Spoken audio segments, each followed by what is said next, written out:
Hello and welcome. In my last video I talked about picking cotton grass. This is a resource that is mostly ignored in Europe, but there are still legends claiming its uses. In my language we call it bog wool, referring to where it grows and what it looks like, and in fairy tales our princesses are said to spin it into real wool.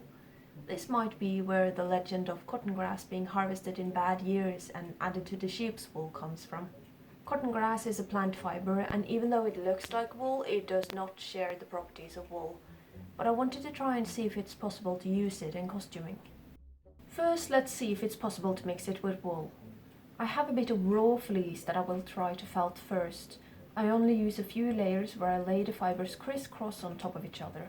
Then with warm soapy water I wet it and start adding friction to make it felt.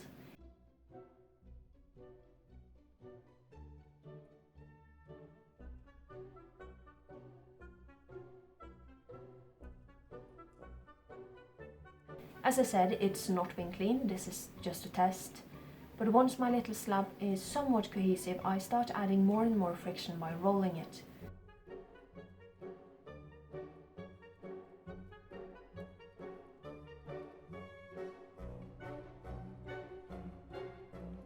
And after just a couple of minutes, it's done.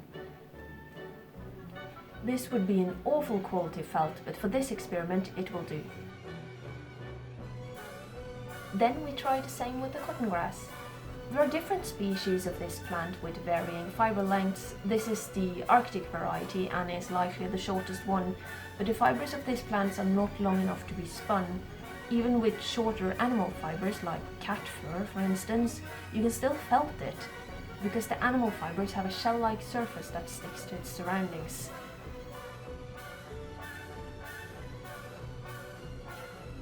I spent a long time rolling this to give it the benefit of the doubt, but it will never felt.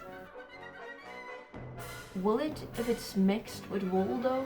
I chose black wool for this next part so it would be easier to see what was what. This wool was cut very short, so it would have already been at a disadvantage. But I'm thinking that if any of the cotton grass is held in place by the wool, then this is a success.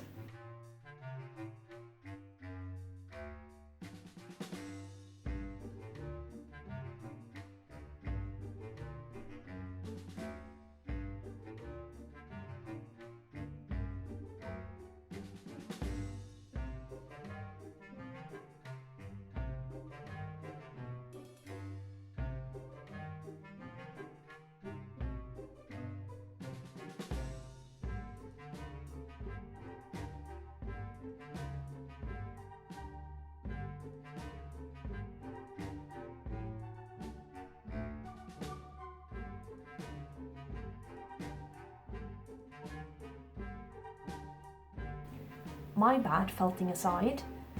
After 10 minutes the wool had felted, but the cotton grass did not stick.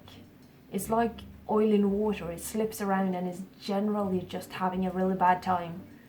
I guess that's my curiosity satisfied. I now know for a fact that cotton grass cannot substitute wool in any way, but surely our crafty forefathers must have found some use for it other than kindling. Next up, padding. Cotton grass takes a very long time to harvest, and for this next part I needed a liter or so. I needed a new bumpad for a natural form skirt I was planning on making, and I started drawing it out on this tightly woven vintage sheet till I hit a mildly annoying inconvenience and scrapped the entire thing. Luckily this little half circle thing was perfect. I made it somewhat banana shaped and sewed one end shut. It was turned inside out, ironed and top stitched down.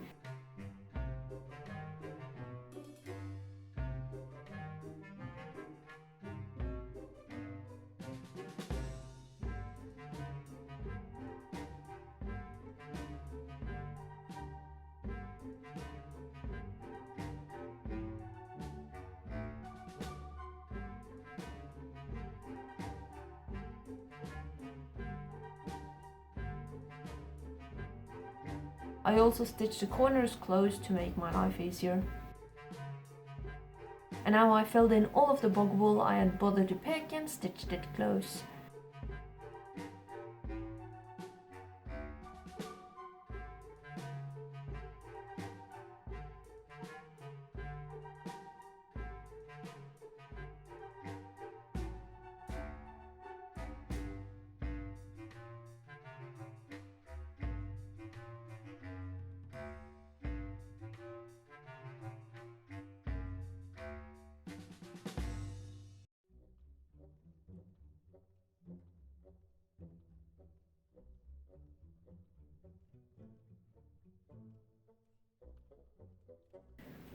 It was looking a bit too banana-like, and I squished it down by sewing a few random lines halfway down the banana. This was coincidentally as far as my machine would sew.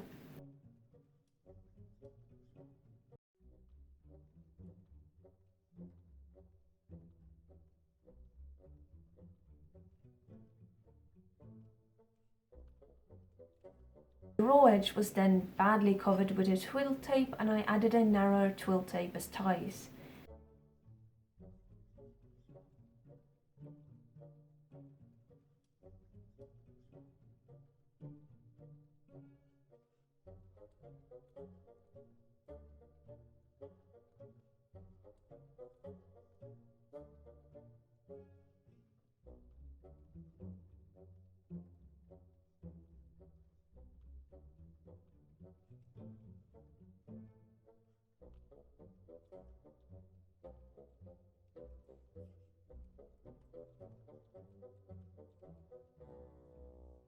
It was still looking a bit round, and I fixed this by making a few stitches in strategical places.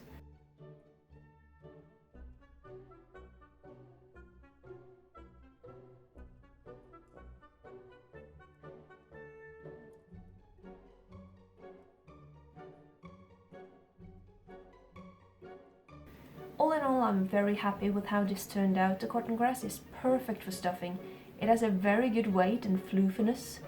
It's a little messy, but so is fabric confetti. But does it look good? Firstly, here is a walking skirt with no support.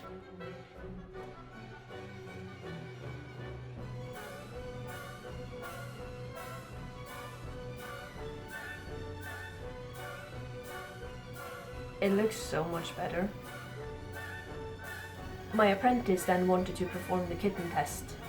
Any good Victorian should be able to carry a kitten on their bum, they say. Without padding, this mannequin has nothing to offer. With the padding, it's much better, but the apprentice prefers the bustle era and is a bit biased when it comes to the kitten test. Thank you so much for following along, and good luck with your own projects. Until next time.